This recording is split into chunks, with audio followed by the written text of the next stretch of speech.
नमस्कार शेतकरी मित्रांनो, बळीराजा ब्लॉग चॅनलमध्ये आपलं स्वागत आहे मित्रांनो. आणि मी संदीप एरंडे. आणि काय मित्रांनो, का अलीकडंच सरकारने शेतकरीची कर्जमाफी जाहीर केली. आता ती कर्जमाफी जाहीर करीत असताना मित्रांनो, त्याच्यामध्ये सरकारने काही अटी घातल्या. पण माझा एक प्रश्न आहे मित्रांनो, तुम्हाला पण आणि सरकारला पण, की बुवा ह्या 10 वर्षाच्या काळामध्ये की जे काही अनिल अंबानी झाले, जिंदालसारखे झाले, म्हणजे असे मोठमोठे जे उद्योगपती होते, तर यांना ह्या 10 वर्षाच्या काळामध्ये 12 लाख कोटी रुपये, लक्षात घ्या, 12 लाख कोटी रुपये कर्ज ह्या उद्योगपतीचं सरकारने 10 वर्षात माफ केलं.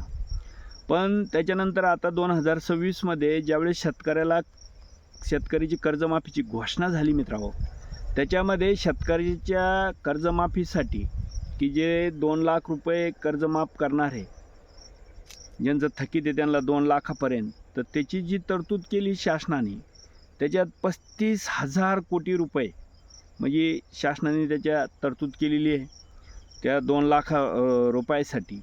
आणि जे नियमित भरतात, ज्यांना 50,000 रुपये प्रोत्साहन अनुदान देण्यात येणार आहे, तर त्यांच्यासाठी 15,000 रुपये कोटीची तरतूद केलेली आहे. म्हणजे जर दोहीचा आकडा जर बघितला मित्रांनो, तर 35 आणि 15,000 पकडले तर 50,000 रुपयापर्यंत होतं आहे. 50,000 कोटी रुपयापर्यंत, आहे का नाही?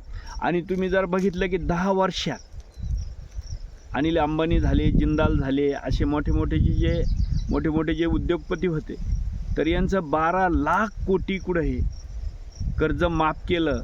आणि 50,000 कोटी रुपये तुम्हाला माफ करायचे, तर तुम्ही शेतकऱ्याकडं म्हणजे काय आहे काय नाही हे बघता.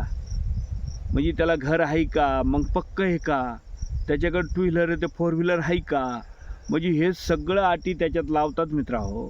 मग मला एक प्रश्न आहे सरकारला विचारायचा आहे, की ज्यावेळेस तुम्ही 10 वर्षात हे 12 लाख कोटी रुपये त्या उद्योगपत्यांचे माफ केले, तर त्यावेळेस त्यांच्याकडं काय बघितलं तुम्ही? कोणत्या अटी त्यांना घातल्या होत्या आणि कोणत्या अटीत ते बसले म्हणून तुम्ही हे कर्ज त्यांना माफ केलं आहे, है की नाही? जसं तुम्ही शेतकऱ्याला ज्या अटी लावतात ना, 4 व्हीलर असल्यावर मिळणार नाही, त्याला पक्कं घरं असलं तर मिळणार नाही, स्लॅबचं असल्यावर, है की नाही? बरेचसे कुठे नाही आहे तुमचे. मग आमचा एक प्रश्न आहे शेतकऱ्याचा, की ते सरकारकडे आहे, की बाबा मग यांना 12 लाख रुपये कोटी तुम्ही उद्योगपत्यांचं कर्ज ज्यावेळेस माफ केलं 10 वर्षात, तर त्यावेळेस त्यांच्याकडे असे काय बघितलं, कोणत्या अटी होत्या? ते काय फुटपाथवर उद्योग करीत होते?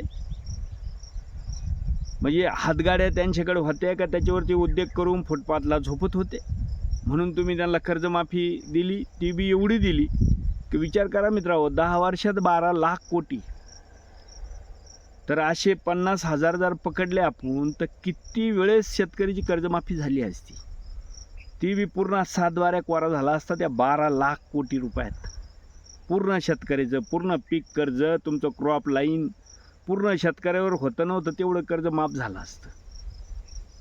पण छोटं देऊन 50,000 रुपयाची तरतूद केली, 50,000 कोटी रुपयाची, आणि त्याच्यात शेतकऱ्याला हे अशा अटी लावायच्या, म्हणजे त्याच्यातले निम्मे शेतकरी वगळले पाहिजे. वा रे धंदे, आहे का नाही? म्हणजे तिकडं देताना काही नाही त्या लोकाला. ते काही लोक तर बुडून पळले, काही पळून गेले मित्रांनो दुसऱ्या देशात, त्यांचं तर काही केलं बी नाही.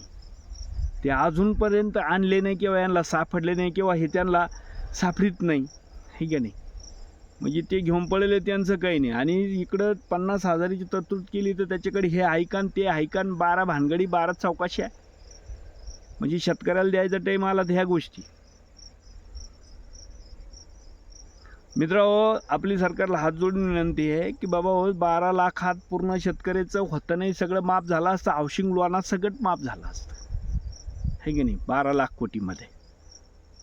पण आता बी ना मित्रांनो, ज्या अटी घातल्या सरकारनं त्या थोड्या शिथिल करावा. कारण तुम्ही काय जास्त नाही देऊ राहिले, 2 लाख रुपये जे थकीत आहे त्यांना आणि 50,000 रुपये अनुदान. असा बी आमच्या मालाला भाव नाही, आहे का नाही? म्हणजे इकडं खताचे भाव, औषधाचे भाव मरणाचे वाढवून दिले, आमचाच पैसा आम्हालाच लावू राहिले, अशी ती पद्धत झाली. त्यासाठी सरकारला हात जोडून विनंती आहे की आमच्या शेतकऱ्याला जे काय तुम्ही देता ना आता, तर त्याच्यात कोणची आड घालू नये. चला मित्रांनो, व्हिडिओ जर आवडला तर व्हिडिओला सबस्क्राईबर करा, जास्तीत जास्त लाईक करा, जास्तीत जास्त शेअर करा.